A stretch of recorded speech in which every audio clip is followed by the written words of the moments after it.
Oh my god. Okay, so now that I'm here, I figured why not, do this simply because of the fact that I have someone else watching this with me. How you doing? Have you watched Time Force? I've watched. It's been a long time since I've seen Time Force again. I watched almost all the Power Rangers when I was a kid growing up, except I stopped at a certain phase, and I think that was after Power Rangers Mystic. Oh, Mystic Force. Yeah. Oh, well, that makes sense. That's around the time that I kind of fell off, of like American Power Rangers. But being that as it may, finally we're going back to History of Power Rangers again. And since we did Lightspeed Rescue already, in a fast swish moment, time to go to Time Force. Time Force. Time Force. All right.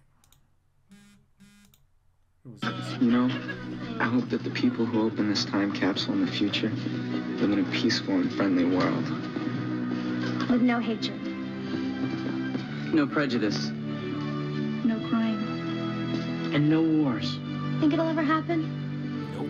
If we all do our part and try to get along with each other, yeah, I do.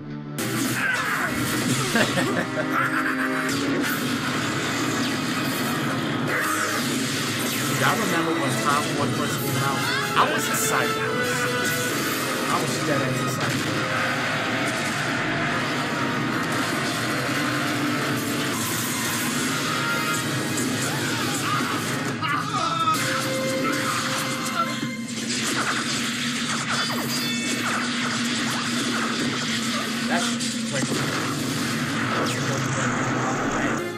The future is full of surprises.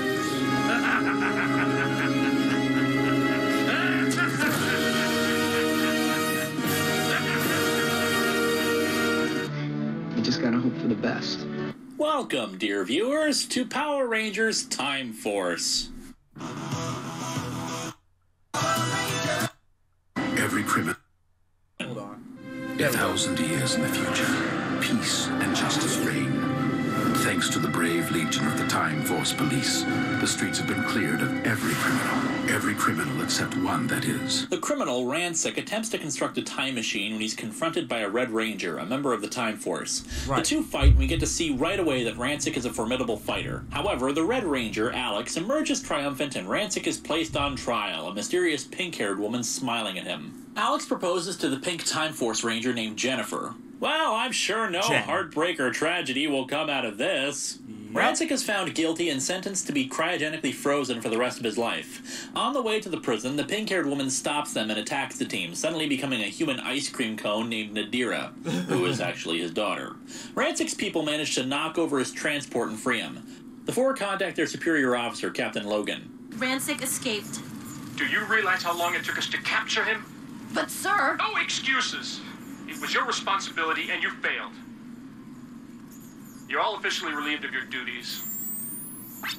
God, what a dick. He doesn't even want to hear the details of the escape so they know what to look out for. Right. Rancic travels to the cryo prison, which actually turns people into action figures before they're stored. Anyway, after passing up on reviving Simon Phoenix, Rancic gets to work attaching a time travel device to the prison. The Rangers' green-haired telepath named Trip detects what's happening at the prison and they give chase, commandeering a vehicle. This is an emergency. We need to commandeer your vehicle. Get lost. Wait. Jen, you have to be polite. I love her. I loved Katie. Katie was my girl. Like dead ass. Katie was my girl in this. Like, she had super strength. She was black. And she was fine as hell. Like, I loved it. I loved it so much. I love Katie so much. That's Katie. I like Katie. The fourth member of the team is Lucas, but he doesn't really do anything during the first 3 episodes, or much of the series, in fact. Alex rushes up to the prison and fights Rancic, but Rancic mortally wounds Alex before escaping. In his last moments, Alex gives Jennifer his chronomorpher and makes her swear to capture Rancic. You and me. Forever.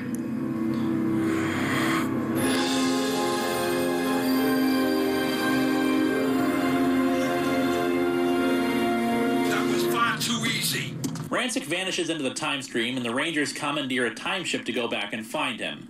By the way, their method of time travel is to have a big robot hit them, which sends them through a portal. Right! Hey, why not? DeLoreans, police boxes, there are weirder ways to travel through time. Rancic arrives in the year 2001. Code 45, semi-automatic. Play-Doh.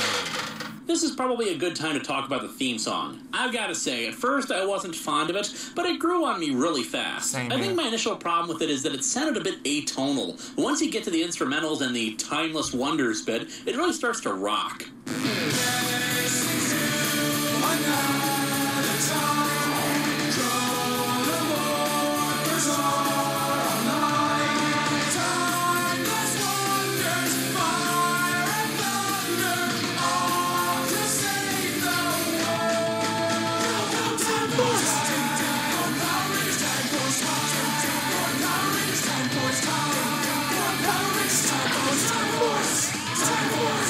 The Wasserman factor isn't in effect this season, in my humble opinion.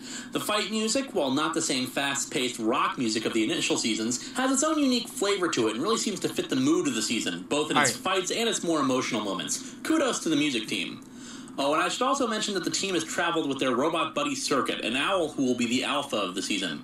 Anyway, the team crashes on a beach in 2001, and the ship's going to explode thanks to the damage, and they quickly vacate it before it goes kablamo. They're close to a city called Silver Hills, and Jennifer distributes the chronomorphers, which are DNA locked to the Rangers so that only they can use them. I like the chronomorphers. Pretty nice and simple design, though I admit I always prefer morphers that flip open to ones that don't. This does beg a question, though, that's never answered in the series. Does every member of Time Force have a chronomorpher, or are the morphers something that the Force stole along with the ship? It looks. The Force search for any signs of Rancic, and Jennifer briefly bumps into Wes, Alex's ancestor. Nadira, in the meantime, robs a jewelry store with this season's foot soldiers, the Cyclobots. The Cyclobots are apparently a very happy bunch, since they like to skip and dance as they move around, along with this weird arm thing. The Rangers intercept Nadira and try to morph, but the morphers fail to activate. The Rangers, being police officers of the future, put up a decent fight, but they're outclassed by the robots. Jennifer is saved by Wes, and it should be noted that there's some really good acting this season, and Jennifer's reaction to Wes really encapsulates it. What was that all about?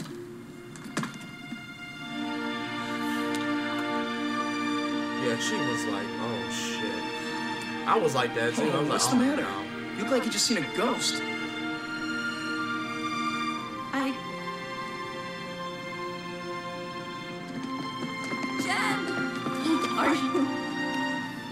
Circuit discovers that the other morphers won't work without the red one being active, but that's coded to Alex's DNA. Since they need someone with close enough DNA, they decide Wes is their best bet. Wes is a rich kid who lives with an overbearing dick of a father and runs off with Jen at the first chance he gets. Jen explains the situation. My friends and I are from the year 3000. We're trying to recapture a gang of mutants that escaped through time and take them back with us. We think you may be the only one who can unlock these morphers so we can defeat them. Wes naturally doesn't believe her, but when Rancic launches another attack, the Rangers regroup. That would have been unreal if he just like, oh, okay, I'm with it. No, they're not, no, he's not gonna believe you right off the bat. Jen, you can't just get mad at somebody who believes who won't believe something as crazy as that. Yeah, but if Fight. you like Rancic easily.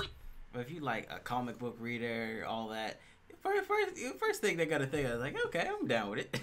No, the first thing I'm gonna think about is this person crazy? Yeah, but most people won't think that way. They'll think most people who actually believe in this kind of stuff will actually be like, yeah, I'm with it. I'll go with it. Who knows? It might be a good, nice sense of adventure in my bland, boring life. Continue. He knocks them all down. Did I mention Rancic can make swords from his bones that he pulls out of his body? It looks like this it hurt. season's starting out kind of icky. Rancic rubs in the fact that he killed Alex, but Wes comes to help. Ready? Ready. Time for Time Force. Time Force.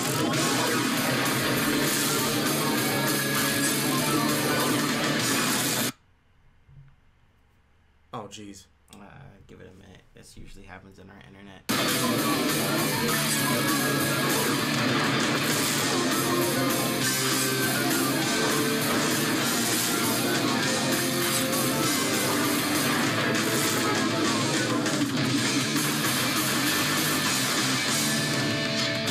The Cyclobots attack, but the Rangers pull off some Matrix moves and evade most of the blasts, save for the inexperienced Wes, but Jen explains that the suits protect them.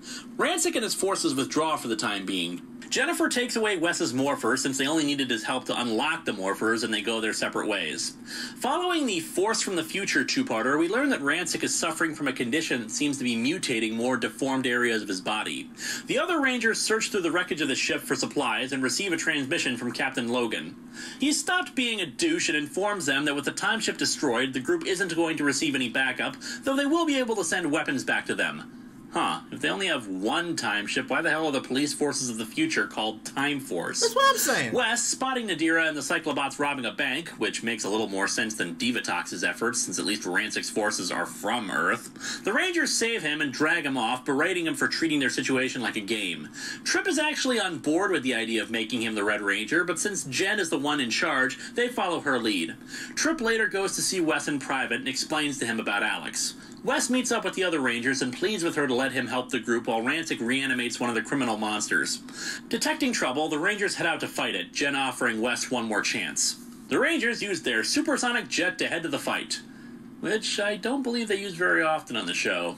When Wes strikes the monster with his chronal saber, he cuts off a part of the monster's flesh, exposing its mutant DNA and causing it to grow.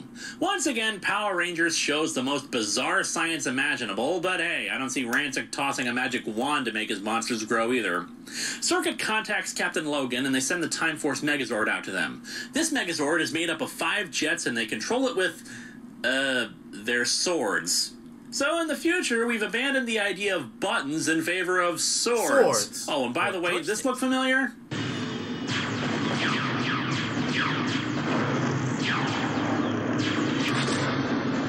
They were really trying to get that whole Matrix line. The Megazord also has alternate fight modes and always has to return to the future because they don't have the resources to maintain and refuel them in 2001. Which begs the question of why they can't send reinforcements via the Zords, or use the Zords as a way of returning to the future for more equipment at least. The monster is destroyed and turned into a toy so it can be a collectible again. With their victory, Jen decides to let him stay as the Red Ranger. He sets the group up in an abandoned clock tower, which they spruce up to be more livable. For some reason, they install the bell in the tower, which seems like a bad call considering they're going to, live inside of it and all, but I guess they have no other place to put it. It seems the clock tower also used to have an odd jobs business working out of it before, and they make it into a business so the four can have money. Wes is kidnapped by Rancic, who explains his backstory. In the future, genetic engineering allowed for children to be born with so-called perfect DNA and would be free of disease and deformity. However, out of some of the genetic sludge that spilled out, a mutant was born, Rancic. Rejected by humanity for his deformities, he gathered an army of other mutants and set out to conquer the world as revenge for his treatment. This does beg the question of who Nadira's mother is, but for the moment it shows that Rancic has a different sort of motivations for his actions than previous villains. No, that begs the question. If he came out of that sludge, that toxic ooze, and was born that way, and everyone was afraid of him, they all treated him like crap, who did he knock up to get his daughter? He's a criminal, right? Yeah. Rape. You didn't think of that? I wasn't trying to go there. But I that's really the simple wasn't. thing. If nobody wants him and he wants a daughter or a child, that's the best way he can do it. Kidnap and rape. It's a dark secret, but nobody, because if it didn't bring up in the show, it's a dark secret and most people don't go that way. But it's the only way I can think of he can get a daughter if nobody wants him.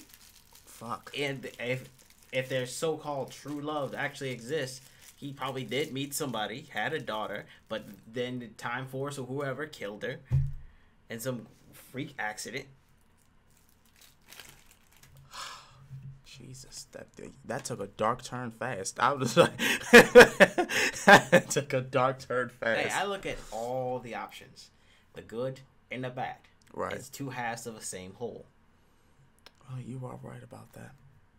asks about it, Jen says that people tried to help him, but he turned them away. After an incident with his father, where it seems clear to Wes that his father cares more for his business than the lives of others, Wes leaves his home and moves in with the other Rangers at the clock tower.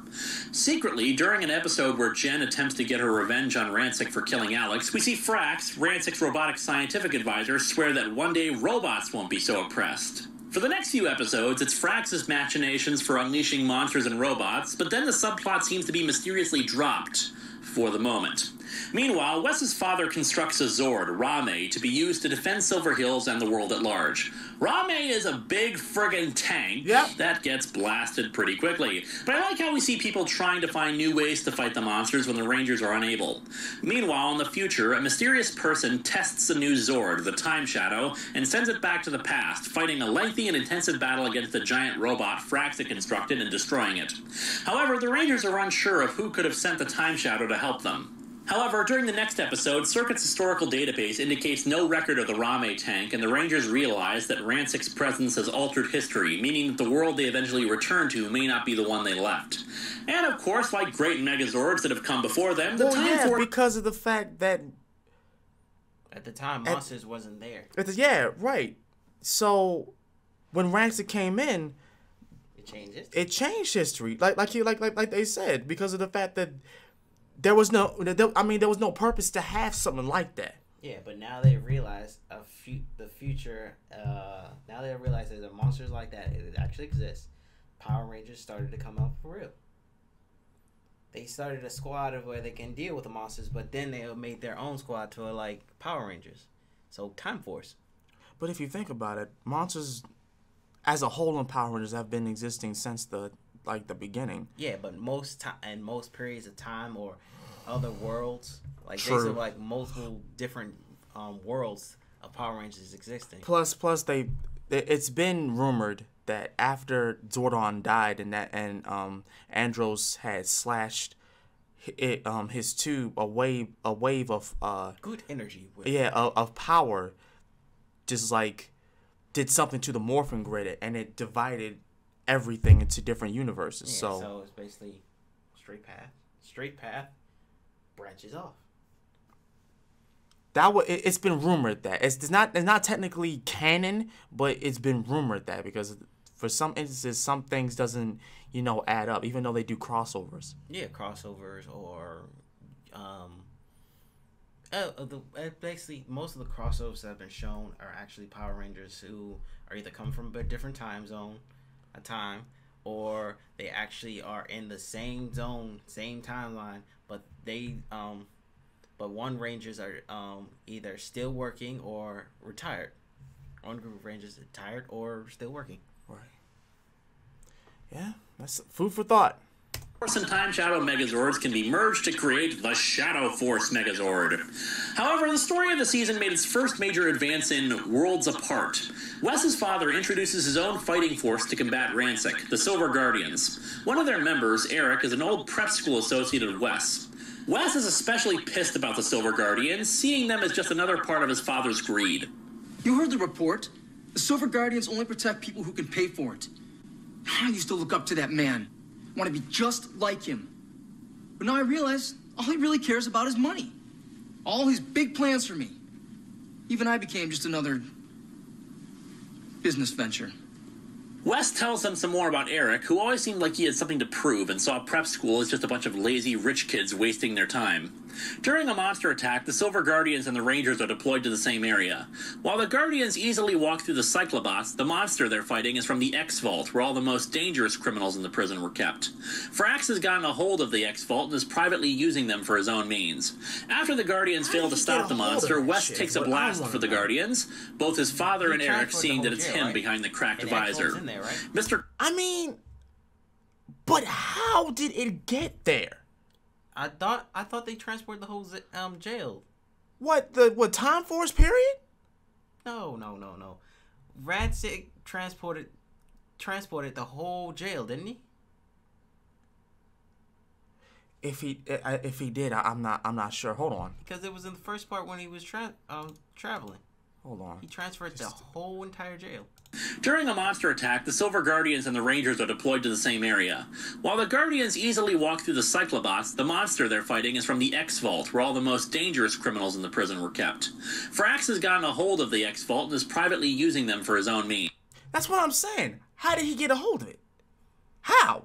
How could you have possibly found out where it was, took it, and and you're using it? Like I said, if the X vault was in the jail, it was probably a secret vault that nobody knew about except high. You know what? officials. You're right, because once he ran amok, he did go into the Time Force facility and just run amok. Yeah. So he probably did take it. That makes sense. It was probably a separate jail cell for dangerous criminals, which were action figured like beings, frozen. That's another thing I want to point out. The fact that they had action figures in this series and wouldn't promote that shit into their toy line, I was kind of pissed about that. Well, see that. Kind of. Yeah. Because some of the monsters was kind of nice. Some of them were whack, of course, but they were kind of nice. I wouldn't have minded a few of them. Yeah, but the main thing is they're not really promoting the monsters. They're promoting the Rangers. So that toy was going to go out before monsters. And if there were any good, decent monsters, they probably would put one or two out. It's called business venture, and we did fall for it, and they made millions. We really did fall for it, though. We really did. It's not even a guess. We fell for that shit. After the Guardians fail to stop the monster, Wes takes a blast for the Guardians, both his father and Eric seeing that it's him behind the cracked visor. Mr. Collins briefly confronts his son, trying to tell him that it isn't about the money, but Wes refuses to listen. All my life, I've done what you wanted me to do. But now I'm in control of my own future. At an archaeological dig, an energy box is discovered that's been in the soil since at least the Jurassic period, as well as cave markings showing a robotic dinosaur. Rancic, seeing the news report on it, recognizes it as part of the Time Force and dispatches a monster to take it, saying that it's the powers of the Quantum Ranger. Oh, and here's something amusing. Before the news report, Nadira is actually watching the Masked Rider show and crying over a tender moment, indicating... I watched that series. Regretfully, I watched it as a kid. Well, because you didn't know where it came from. No, but honestly, remember when I told you before that like I had gotten into Kamen Rider when I had first noticed about it, you know, Kamen Rider Zero. Not Kamen Rider Zero, Kamen Rider O's. Yeah. That was a lie. It was Master Rider. It was Master Rider. Nobody complaining, yo. You were a kid. No. You didn't See, know where it came from. I didn't remember that I was watching that religiously. Like, listen, when it came, I'll say this once time, I'll say it again. When it came to Power Rangers, Yeah, how old are you? VR Troopers, Big Bad Beetleborgs, and this, I watched it constantly. Constantly, I was watching it. How old am I? I'm 28. Okay, so can you remember most of the shows you watched by then, other than the four you just said? Off the top of the dome, no. So it's all right. It's fine. Nobody's calling you a faker. You just No, it's just that like I said this, I said that, and then I realized, you know, that wasn't exactly the case. Yeah. And it's like, why did I bother watching this? Because you thought it was good. You're right. I did think it was good. See, you're the voice of reason when it comes to this trio of friendship. You're the voice of reason. Oh, I'm more than that. Meaning that Nadira is a fan of Masked Rider. As the monster attacks, the Silver Guardians are deployed and engage the Cyclobots. The Rangers arrive as well and get the box away from the monster. Eric, overhearing the monster talking about the Quantum Ranger powers, takes the box and brings it to an industrial site for safekeeping. Eric requests leadership of the Silver Guardians, but Mr. Collins refuses since he doesn't know anything about Eric. Back with the Rangers, Circuit explains that when Time Force was first experimenting with time travel, they sent the Quantosaurus Rex Megazord and the Quantum Controller Box in a test flight, but something went wrong and they were lost in time. The monster detects the quantum controller at the industrial site, and the Rangers head out to stop him. Eric refuses to hand the quantum controller over to Wes and puts his hand inside of it, forming the quantum morpher on his arm. Please, don't do it. You already did it. Because he wants to. The whole thing about Eric was he wanted to prove that he was better than Wes. He wanted to prove that he was better than some snobby kid. Yeah. Because he always thought, he didn't think of Wes as a friend. He thought of him as a snot-nosed brat. Oh, when you say when he said don't do it and you said he already did it, that morpher doesn't recognize its owner until it has a voice print. Very true, because it's not like the other ones. The it's other voice morphers. It's voice encrypted. You're right. It's not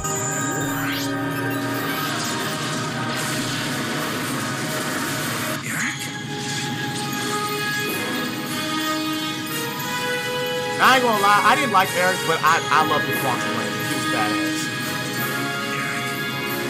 Is that you? Eric tears through the Cyclobots and the monster with his gun, the Quantum Defender. With the quantum powers out of his control, Rancic instead decides to send a monster back in time to retrieve the Q-Rex. The Rangers spot the monster heading off, and Eric follows in his own vehicle, the TF Eagle.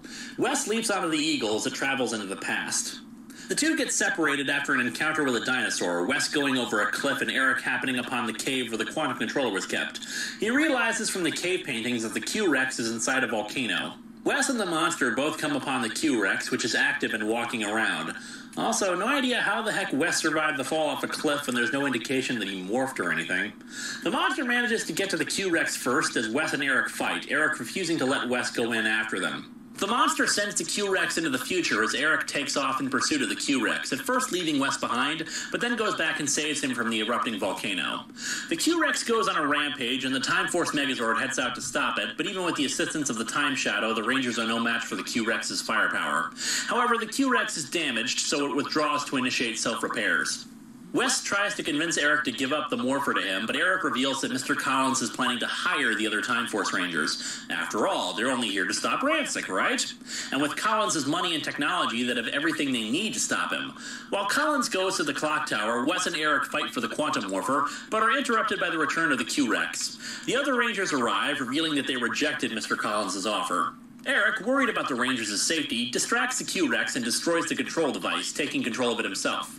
The Q-Rex transforms to its Megazord mode and defeats the monster. With the Q-Rex under his control, Eric is given command of the Silver Guardians. Collins begins having his team research the Quantum Ranger powers so that all of the Silver Guardians can have the Ranger technology at their disposal.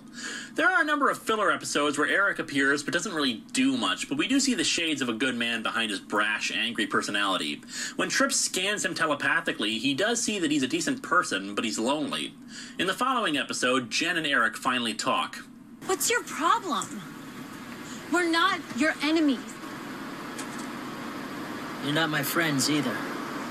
That's your choice, not ours.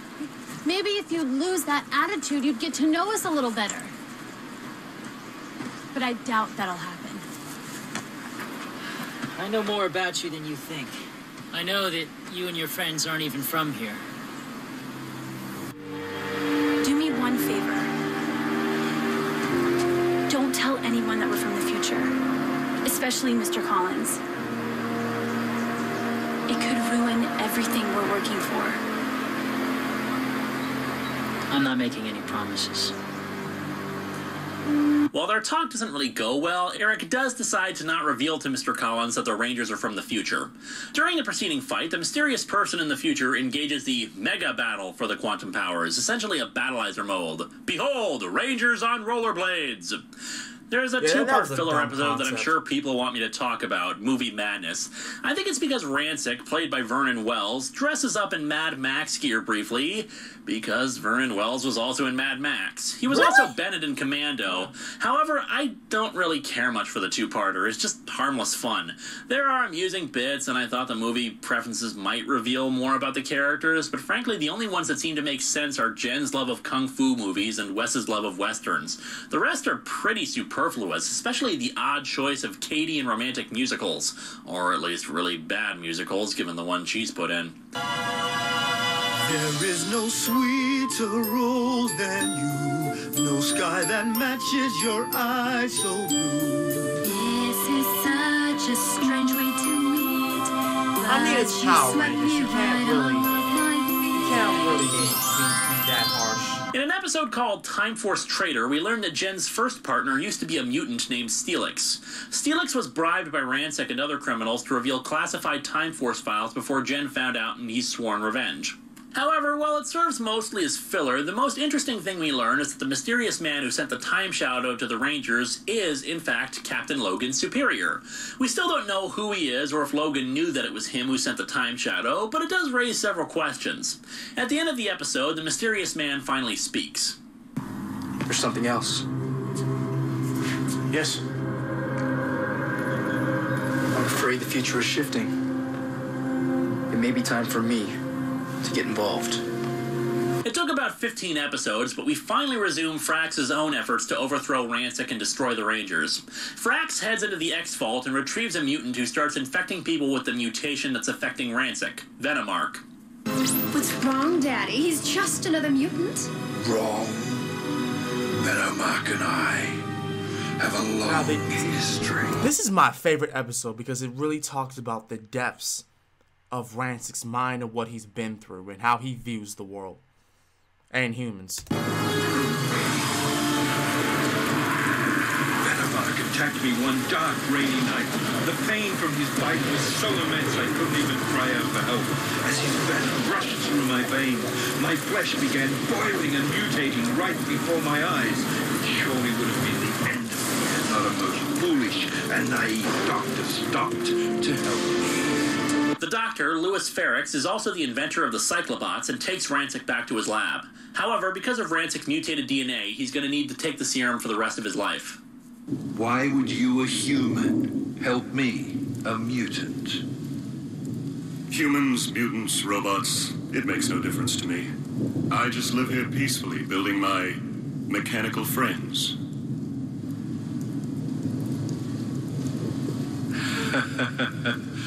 Robots are a waste of metal. Actually, they can be quite useful. Maybe as slaves. What are you doing? Is this all the serum you have? Yes, but you mustn't. You're as foolish as your robots. And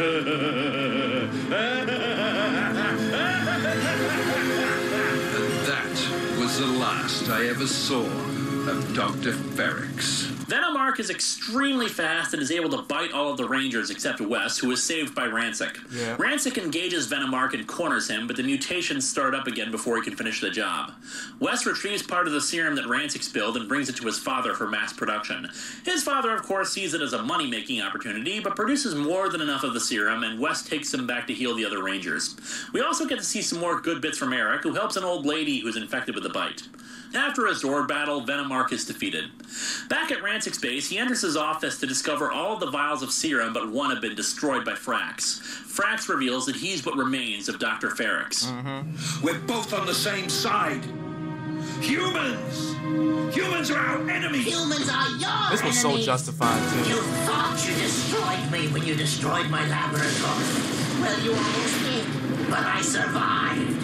I was injured beyond hope, barely alive. With my life fading fast, there was only one way I knew to survive. I wouldn't have made it had I remained in my human form, so I rebuilt myself using the technology I had pioneered. I transformed myself into one of the stupid robots you so despise, and I made a vow to one day get revenge.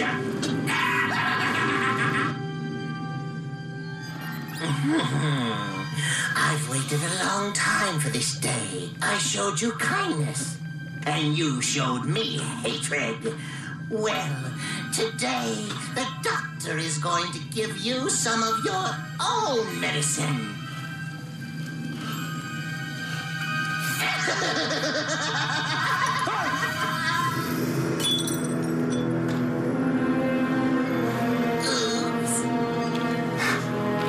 Frax gleefully destroys the last vial of serum and escapes. reap what you sow. That just go. Listen, that goes to show you right then and there. Be nice to people. I know that some people, like, you know, they'll stand there and they'll say, "Oh, people think I'm actually mean. I'm actually mean, or I'm a savage and whatnot." Be nice to people, cause you don't know whether or not you gonna live the next day or they're gonna decide to get revenge like this man did with Rancid. And I get it. This is a story. This is all fabrication, but it can still happen. In one way or another. In one way or another. It can still happen. People are vengeful to a degree, okay? Dr. Ferrix, he was a good, kind-hearted person, but when he was betrayed like that kind-heartedness went out the window. Mm-hmm. So yeah, be nice to people. Seriously. You don't know. They could take your life that very moment. They could just snap and not even know what had happened. In pursuit with Cyclobots and a monster.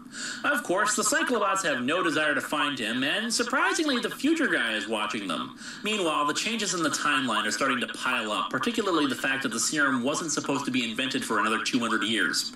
Wes volunteers to go retrieve it from his father's lab, but fails. Then again, I'm not sure how he planned to retrieve it all, since it's been widely distributed and mass-produced by the company, and stealing one case of it probably isn't enough. Frax, meanwhile, constructs a new lab and starts assembling a giant robot. Future Guy continues to watch. Learning of the lab creating the serum, Rancic heads in with a full attack force to retrieve it, walking through the Silver Guardians. Rancic starts to mutate differently as blades pop out of his arms. Well, I mean differently than usual when he pulls swords out of his bones. Mr. Collins spots Rancic taking the serum. I know who you are. You're trying to destroy my son. If I had known that serum could help you, I would have poured it down the drain myself. Well, your son tried to tell you what you want to protect your son, the Red Ranger. Right. No, you don't fool me. I know for a fact that you threw him out of your life. That's right. I tried to plan my son's life, but he took charge of his own destiny, and I'll always be proud of him for doing it. Oh, how touching. The loving father. Bam!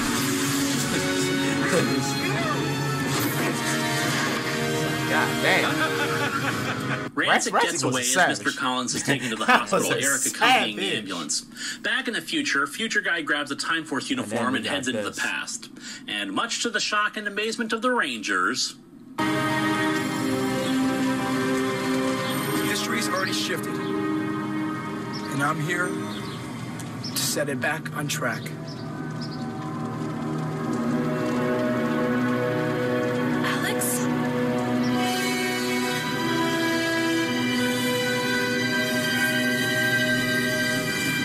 Alex says there isn't much time to explain, though he does say that he barely survived the fight with Rancic.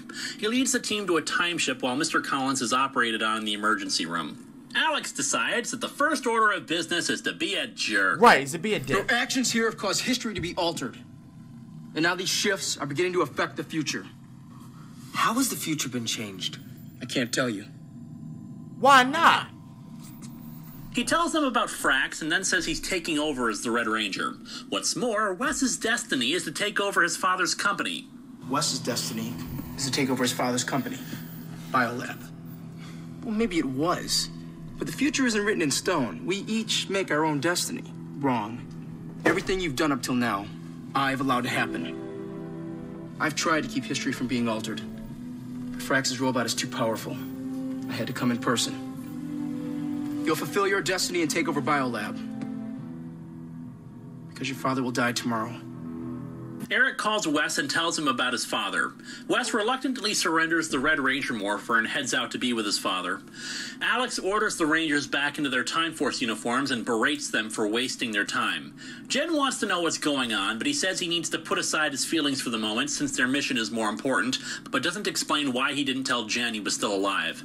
Alex leads them to a beach where something crashes into the water. Yeah, see, I have to pause on this moment because this was the episode that pissed me off to no end and my family off because I was a kid and I watched this with them.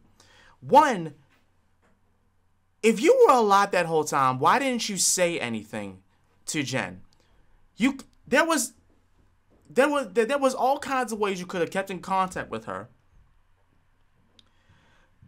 The department that you work for, that you work in, that you're head of, had contact with the team, right? You even kept monitoring them on a daily basis. So my thing is, why didn't you say anything prior to then? That doesn't make any sense to me. It will never make any sense to me. And what happened? What with all this attitude, saying that it was all their fault? You literally said you've been monitoring them. You watched their every move, so clearly it was not their fault of what's been going on. You put in a team of inexperienced cops. Inexperienced. From the way they had described it on episode 1, they were trained. There were trainees that just came onto the force. So why would you assume that they were ready to take a port of response? What happened to your experienced people? If you even had experienced people. Probably didn't. And of all things, why be this damn mean to Jen? Jen has been loyal to you. She hasn't thought about any other man other than you. And then when you go... Now see, I'm going to say this right now. The one thing you don't do... I'm not even in a relationship and I know this. The one thing you don't do when you have a woman who thinks the world of you is to be a dick to her. Because all it's going to do is make her think about somebody else who was in that could be in the picture, which was what happened. It is Wes. That's the one thing you don't do. So it wasn't a surprise when she decided to choose Wes, the team, over you. Wasn't a surprise at all. And the team summons their Megazords. Frax's robot emerges from the water and the Rangers engage it. Wes takes over his father's company and attends a board meeting, much to Eric's irritation. Eric heads out of the board meeting to help the Rangers, launching the Q-Rex against the robot. While the robot is powerful, it withdraws when the Q-Rex manages to partially damage it. While Eric decides to leave the city for undisclosed reasons, the scientist who was in the room when Rancic shot his father tells Wes about how proud his father is of him for choosing his own path. As Frax's robot drains the Megazord's power, Wes walks out of his limo and heads to the clock tower. Frax uses a device to drain the Rangers' power, and Circuit arrives to help, but is blasted. Circuit makes it back to the clock tower and tells Wes about what happened before shutting off. I choose my own destiny. And right now, I choose to help my friends. The others finally confront Alex about his behavior. Come on! Finally! Get up and fight! You shouting at them while they just got shot. The future is depending Like, on what you. the fuck? I've had enough. Lucas! I was What are you hoping doing? Lucas. I was dead ass hoping Lucas to punch him in his damn face when he did take that. his morpher. There's just something like that. Just punch him in his face. You ball up your fist, punch him in his motherfucking face. Please. You're the one who doesn't care about the future. If you did, you wouldn't have taken Wes's morpher. I would have punched him right there. Don't put your hands on me, bitch. We're strongest with Wes. If you were a real leader, you'd see that. Tell him. Before Frax can blast them, Wes tackles him and takes out the device that was draining their power. Alex gives up the chronomorpher to Wes, and the Rangers remorph to fight the robot. Alex, in the meantime, goes to Mr. Collins and uses a device to heal him. Eric, passing by in his taxi, sees the Rangers fighting And the that's robot. another thing. You had the device that could heal your ancestor's father. That whole time. So you literally were just accepting the fact that, oh, your ancestors are just gonna die. Pretty much. And if they died, you would have vanished. You were willing to accept that. But then again, only Wes needed to survive, not his father. But still, that's heartless as shit. I know it is. That's still never. Oh. Hello. I think that's.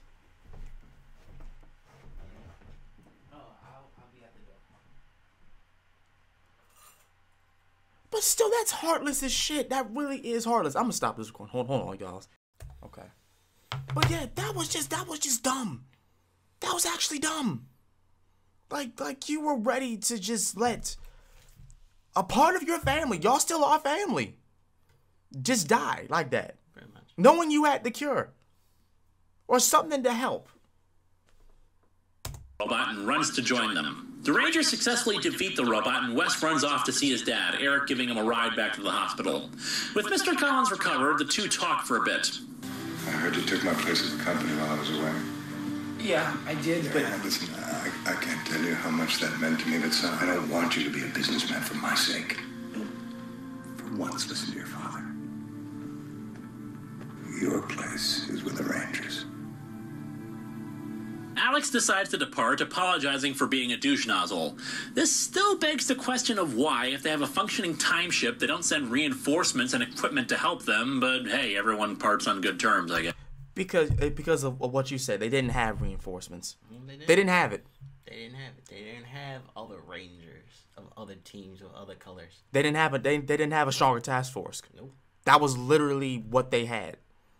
And honestly, I guess it makes sense because they were in a time where it was just automatic. It was just peace throughout the world. There was no need to have that type of force. And the only mutant that was free was Rancic. Rancic, like they were saying.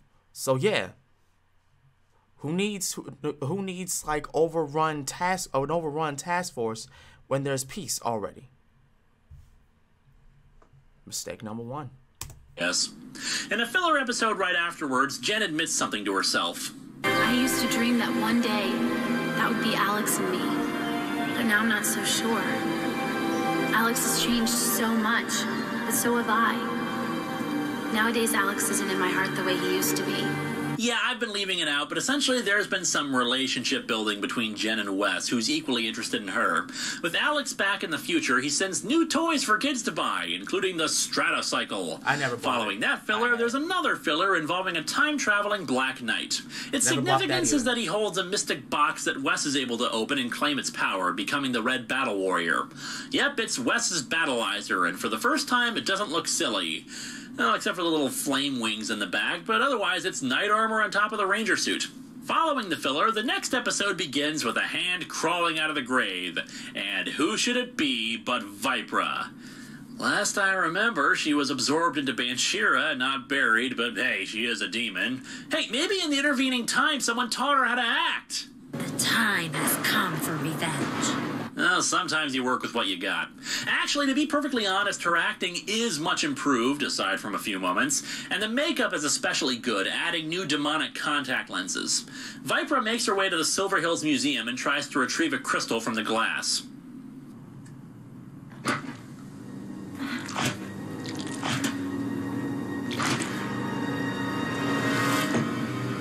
Curses. Damn, foiled by easily breakable glass. However, she tripped the silent alarm and the Silver Guardians arrive. Vipra easily takes out the Silver Guardians and teleports away. I go where I want. She could have easily broke that glass.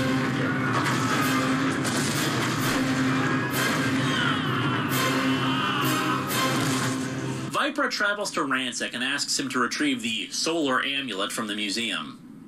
Soon, the sun will be in perfect alignment with the stars. The solar amulet will have the power to release Quarganon, a super demon. The Rangers wait outside the museum and Rancic heads in. However, Vipra stops the Rangers from going in, having her forces fight them while Rancic retrieves the crystal. The Rangers are forced to demorph as they teleport away. However, a very familiar-looking Jeep pulls up to the Rangers. Yeah, crossover. Yeah. You're gonna need my help. And who are you? Carter Grayson, Lightspeed Rescue Red Ranger. One of the most badass Red Rangers of all time. Yeah, pretty much. Yes. But at any rate, that was part one, I should say, of Time Force. I